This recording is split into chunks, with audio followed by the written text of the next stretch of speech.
Have you really ever made a decision before and you're not sure it was the right decision, but while you're doing it, it feels really good? I mean, it looks really good until you really get it on the car and you're not sure it was the best possible decision to make. And then you kind of reverse and you kind of wind up ending up making a video on how to paint wheels. That's kind of how we got here. Let's get started.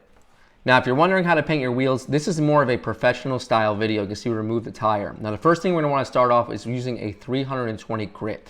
Now, the reason why we're using a 320 grit here on a mini DA sander, this is a 3-inch sander, is we really need good adhesion on wheels. So after you get the main part scuffed, we're going to use a maroon scuff pad, and we can get this maroon scuff pad into all of the tight areas. Now, this maroon scuff pad is equal to about 400 grit. Now, the inside is very important. You can see how we already painted it here previously, so we'll use that same 320 grit sander. We're going to get a nice grit scratch into the surface, and if you're not going to seal using a sealer primer, then I suggest maybe only using a 400 grit. We'll follow ahead with a 320 by hand to get into all those tough spots, and from this point we'll finish it up using the maroon scuff pad. We want to ensure no glossy areas. A little bit of super clean degreaser. You can use this previously if the wheels are completely dirty, and get it all nice and cleaned up. We'll make sure to do the outside as well as the inside of the wheel. We want to make sure there's no dust anywhere. Very important part of these processes of painting wheels is to make sure that they are completely clean. Once that wheel is clean, we're going to use a Scuff Stuff product. This is a rubbing cream that is a little bit abrasive. We're going to use that maroon scuff pad and get the wheel completely clean and scuffed up in any areas that we might have missed. We got the wheels in the paint booth. Now we got this awesome stand that I picked up on Amazon. I'll make sure to leave the link in the description. But what I love about this stand is it completely rotates. So I can stay in one spot and basically turn it as it rotates. Now there's different ways you can do this. You can actually hang your wheels, but that makes it a little bit difficult to get in some spots. With this, you can flip it around, pop it on, and you can rotate it as well. We can see here it just has this axis here that just spins just like that, and you can adjust it in different areas. You can paint 4 wheels at one time. We've already got 2 painted, so we're going to finish up the other 2. Now we're going to take you through the different steps of how I paint it. This is the best way for me. We're going to start off by sealing the whole entire wheel. And again, the reason why I'm using sealer is because we want that adhesion. In my recommendation, I believe that wheels probably should be powder coated. It's a much stronger bond. They take the paint off and then they powder coat it, and you've got that great bond. Since we really thoroughly sand it with a 320 grit, we want to make sure that we have a nice sealer coat over that. This way we can have the adhesion that we need, and if there's any area that might be suspect, well, the sealer is going to help you out to make sure that that's covered. From this point, then we can put on our silver. Now our silver is going to take some time to cover over this blue, and another good reason why we're going to use our sealer as well. But before we do all that in the process, we have to get these cleaned, and we're going to treat this just like a regular paint job. For cleaning, I use these microfiber towels. They're really coming up in the market. I got these at Walmart actually, about 15 bucks. I'll leave the link in the description as well. But we're going to be using a water base and a solvent base. Now for water base, you can just use some spray away glass cleaner. It's basically the same thing. And from this point, we're wearing gloves. And when we're doing any type of cleaning, we really want to saturate it and get it wet. This way we can get the cleaner into all parts of the wheel and make sure that we have all surfaces clean. We never want to have a surface that's not clean and then it starts to fisheye. And when painting wheels, if it's going to fisheye in a tough area, it's kind of hard to work around. So you can see how easy that this actual stand makes it to clean, and eventually you'll see how easy it is to paint the wheels because you can stay in one spot. You don't have to work around the wheel. All right. So what I'm going to be doing, and I'll be following the same process, is I'm going to be flipping over the wheel at many parts of the process, and we're using the outside of the barrel to actually maneuver the wheel. So we're not actually going to be doing any sort of painting to the outside of the barrel. It's really the only area that doesn't get shown, so it's not really important to have any paint there, but the inside, we definitely want to treat it like it's the outside of the wheel, get it nice and clean, because we're going to have paint in there, and then eventually once it's been cured for a while, we can do a ceramic coating, so whenever we go to clean the wheels, that dust is just going to fall right off on the inside of the wheel. So once it's water-based clean, then we can move on to our solvent-based cleaner. Now this is a solvent-based cleaner. It's going to remove any of those waxes or any of that grease. The water-based cleaner is going to remove any of the residue from industrial fallout or just say oils from your hands.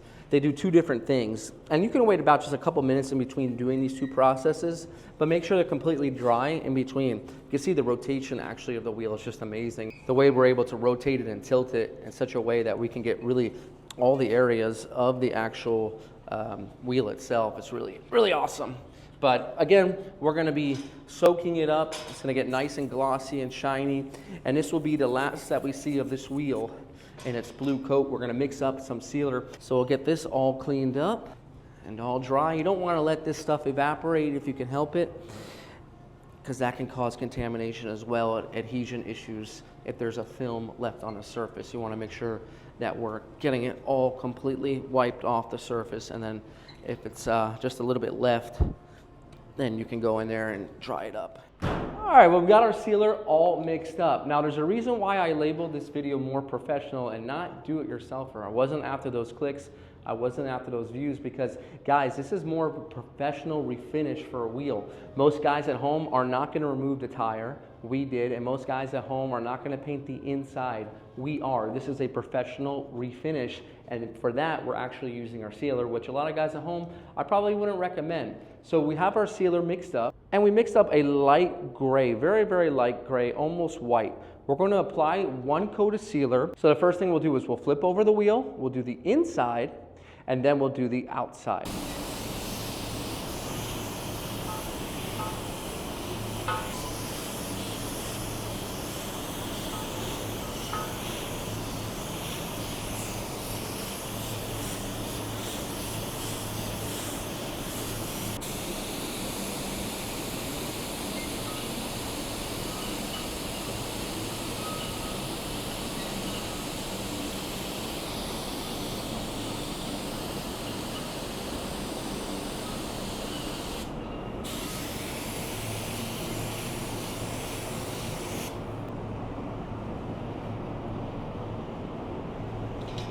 So we got the underside done. Now we're going to use a landmark. We're going to use the Raise Wheels logo engraved here as our landmark. We're going to do the inside spokes, rotate it, do the inside, and then we're going to flip around and do the other way.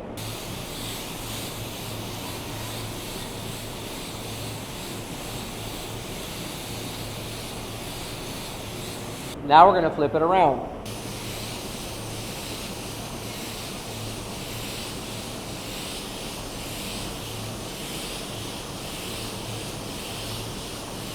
Now we're going to focus in on all these areas. We want to make sure we get full coverage first before we do the whole wheel. We can point down our gun and get these areas.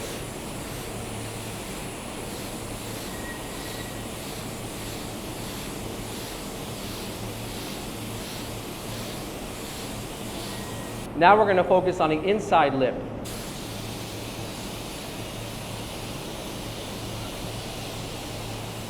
When you paint a wheel, you just don't want to go one area and then come over here. You want to have a pattern on how you're doing it. Now we're going to do this area. And I'm going to go in little circles with the spray gun, barely triggering it. That way we don't have a buildup on any of these holes. You can see here it looks really good. We'll check for any light spots, and that will be fine. Since this is a sealer, it's going to dry super flat and super smooth, not like a primer. Primer will need to be sanded. Sealers, they don't require any sanding. And there we have it. We have a wheel that is a similar color to what we're going to be painting. So we have coverage, and now we have our adhesion and a nice, beautiful surface for base coat. And once you have that first wheel done, it's going to make the rest of the wheels that much easier. You've already got your fan pattern and your fluid and control knobs all situated on your paint gun. Now you just repeat. So we've had our sealer drying for a good 20 minutes, and we've selected our silver base coat. This is the one that we like. Now this will dry flat and will need a clear coat, whether that's glossy or shiny, it will need to be protected. But let's talk about the gun settings here. We can see here that the pressure is around 16 PSI. But to spray this wheel, we're going to need to dial in the fan. Watch what happens to the pressure. As we dial in the fan, the pressure starts to raise. We're in or around 25 PSI, and we don't want to spray with that much pressure. Let's take a look at the fan pattern. We can see it's very narrow. And we're gonna dial it back down using our air pressure gauge here, the knob at the bottom. And we'll bring it back down to in and around what we were using, around 15 PSI right there. We're gonna see how this works and we can make any adjustments necessary. Now to spray this wheel, we're gonna do the same thing. We're gonna flip it over first. We're gonna get coverage on the inside, then we're gonna flip it over to the outside. Keep in mind when we do this, what we're gonna do is 2 full coats. So I see here it's coming out a little bit too wet. I'm gonna raise the pressure back up to around 18 PSI. You see now the droplets are much finer, so now we're gonna spray it and rotate it at the same time.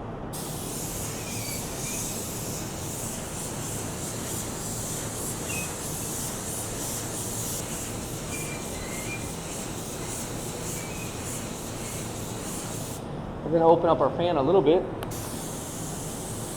because it's just too narrow.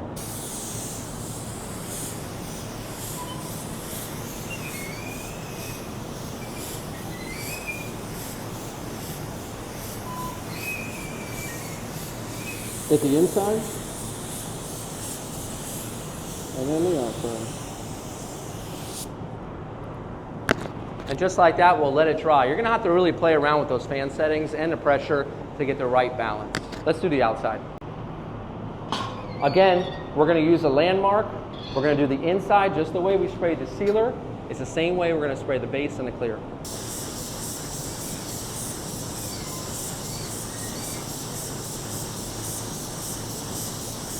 Now we're gonna flip it this way and do the reverse.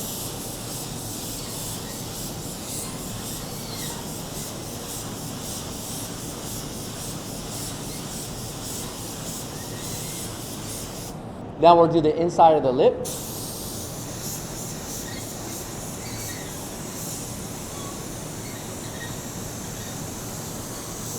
And then the inside here.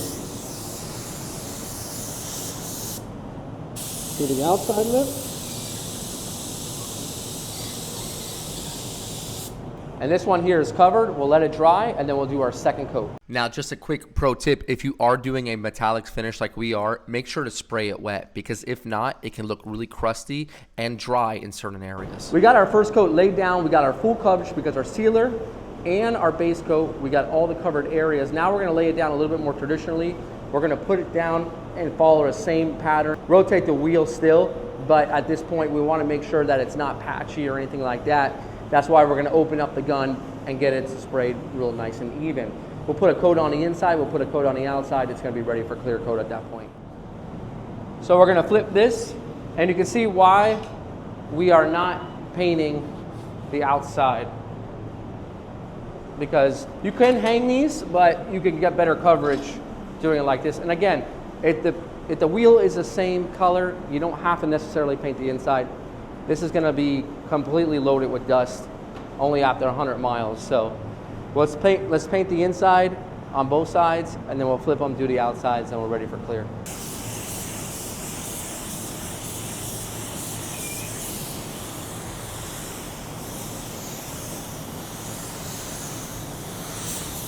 Rotate it.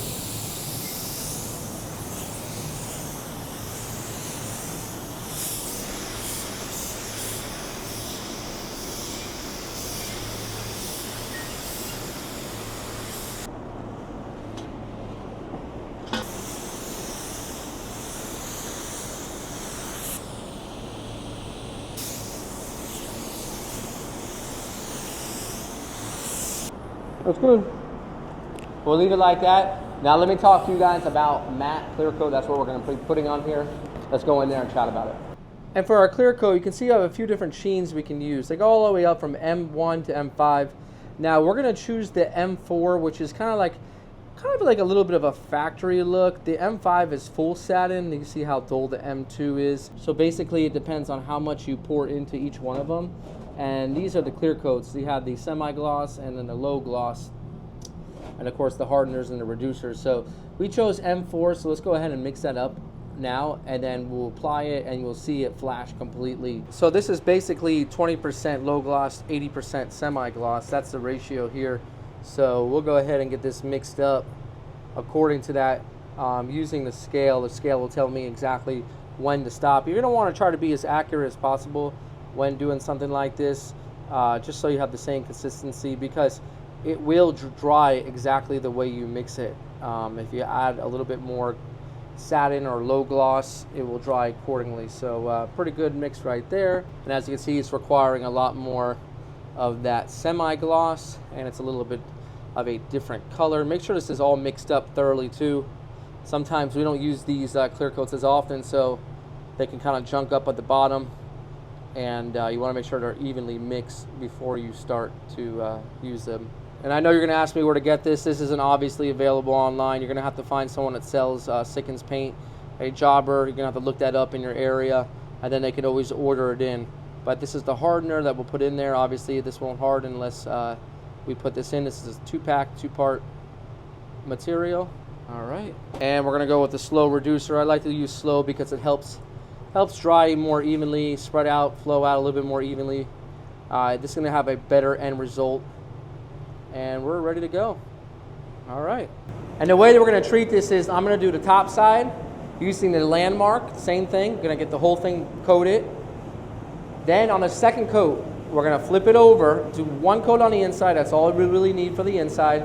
And then flip it back over, do the top side second coat. So one coat on the inside of clear coat and two coats on the top.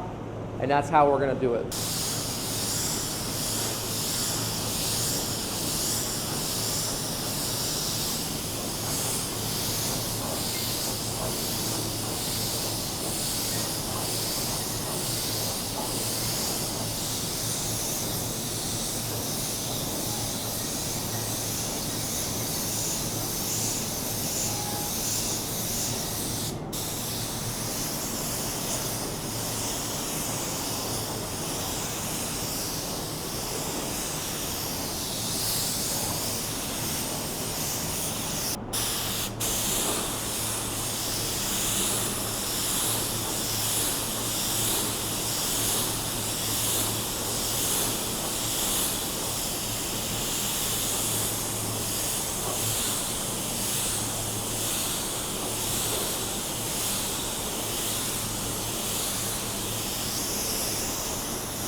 We're here after 15 minutes. We're going to apply the first coat inside and the second coat on the outside.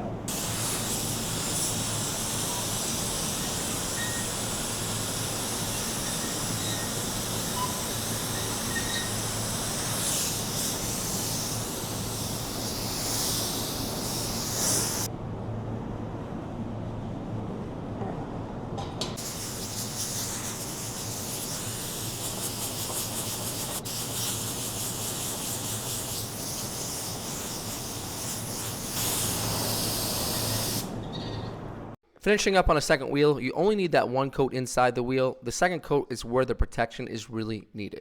And here they are after they're cleared. You can see that they're shiny. Not 100% shiny like a true 2K high gloss shine, because this is a mix and match. But you can see that the shininess is going to completely dull out. It's going to dull out and look like a factory style wheel, the kind of mateness that we're going for. So we're going to give this a good hour. It will start to dull out, and we'll take a look and see what she looks like. And here's what they look like. This is after they have dried. This has only been, let's say, about an hour. We'll fully let them continue to cure, and then we'll go ahead and get those tires mounted. That way we don't have any scratching. But see how that still has a little bit of a shimmer, but it's flattened out. Really nice. And after 24 hours, the wheels are ready to be mounted. Now, I'm very happy with the color choice, although the mag blue was very nice. It didn't really complement the car the way I would like, and this is a more fitting and mature look. Now, a lot of people are concerned about scratching painted wheels, and if you find yourself a good tire guy like TJ we have here, no machinery actually touches the wheel itself, so I had a lot more confidence once we were going to put them on that they would not be scratched. So find yourself a good wheel and tire guy. Guys, this is going to wrap it up from this video. I really hope hope you enjoyed this lesson on how to paint your wheels. And now enjoy these last few scenes of me getting the wheels back onto the vehicle and getting the vehicle home. I'm really happy to have my 05, my first car ever, back in the garage. Guys, this is Brian from Paint Society reminding you, don't overthink it. It's just paint. We'll see you guys on the next episode.